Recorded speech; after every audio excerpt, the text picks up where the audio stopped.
Ternyata masih banyak orang-orang yang menghujat orang-orang yang telat bayar atau gagal bayar di aplikasi pinjaman online. Contohnya seperti beliau ini, ya utang tetaplah dosa neraka, sebenarnya harus dilunasi apapun alasannya si peminjam. Coba dibalik rasanya gimana kalian meminjam uang nggak dibayar. Jadi jangan coba-coba playing victim ya dan cari pembenaran, jijik saya. Nah, ini adalah komentar dari beliau. Beliau merasa ya orang yang galbay atau telat bayar utang ya dia harus bayar apapun itu dan jangan merasa jadi korban. Oke, gini loh. Sebenarnya bukan soal membela atau menjunjung atau mungkin menenangkan orang-orang yang telat bayar atau gagal bayar ya, tidak. Tapi gini loh, nasi udah jadi bubur. Semua orang saya yakin nasabah-nasabah yang gagal bayar atau telat bayar pasti dari lubuk hati yang terdalam kalau ada uangnya pasti mau bayar. Hampir 90% di antara mereka-mereka yang galbe pasti pengen bayar. Cuman masalahnya duitnya tidak ada. Nasi udah jadi bubur, terus bagaimana solusinya? Nah, kenapa tujuan-tujuan kita itu memberikan motivasi, memberikan ketenangan, memberikan wawasan, dan mengimbangi informasi-informasi yang beredar di luar sana dari yang penekanan dari DC, dan kita bikin video untuk tandingannya agar nasabah itu tetap tenang. Karena saya tahu betul ketika manusia dalam posisi banyak kegelisahan, ketidaktenangan, dalam posisi ketakutan, itu akan susah sekali untuk menemukan jalan keluarnya.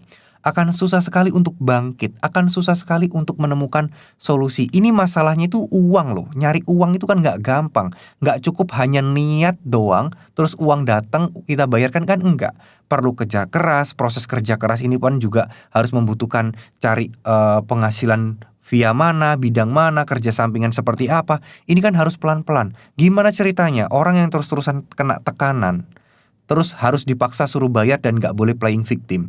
Ya memang tidak ada yang playing victim, tapi dengan penekanan-penekanan yang ada, alangkah baiknya kita lebih bijak untuk memberikan support dan dukungan gitu loh. Orang memang udah terlanjur, ya siapa sih yang mau minjol, siapa sih yang mau gak bisa bayar utang, siapa sih yang gak pengen punya duit banyak dan gak pengen utang gitu. Banyak, semua orang gak mau berutang, semua orang pengen punya duit. Tapi yang jadi masalah adalah ini udah terjadi loh.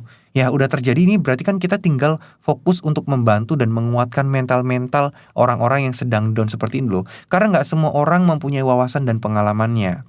Coba dibayangkan kalau sampai hal ini memicu tindakan-tindakan kriminal di luar sana. Udah kepepet mentok, akhirnya muncullah ide-ide kriminal.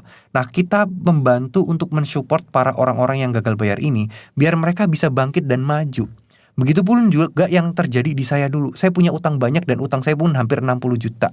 Kalau saya tidak ada yang support, kalau saya tidak ada yang menguatkan saya untuk bangkit, ya ujung-ujungnya apa? Nggak ada jalan keluar karena mental ini, pikiran masih terselimuti oleh kesedihan-kesedihan, kepanikan, cemas, nggak bisa bekerja. Jangankan kita mikir ide, untuk menenangkan diri aja susah gitu loh.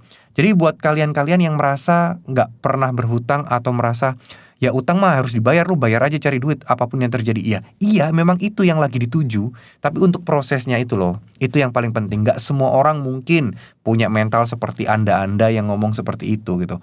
Jadi ya kita harus saling support. Kita juga harus mendukung, kan barangkali dengan kita support mereka, kita kasih semangat mereka, mereka bisa bangkit dan mereka bisa ya tetap tenang gitu loh. Mereka bisa menyelesaikan permasalahan keuangannya. Begitu teman-teman ya. Terima kasih. Wassalamualaikum warahmatullahi wabarakatuh.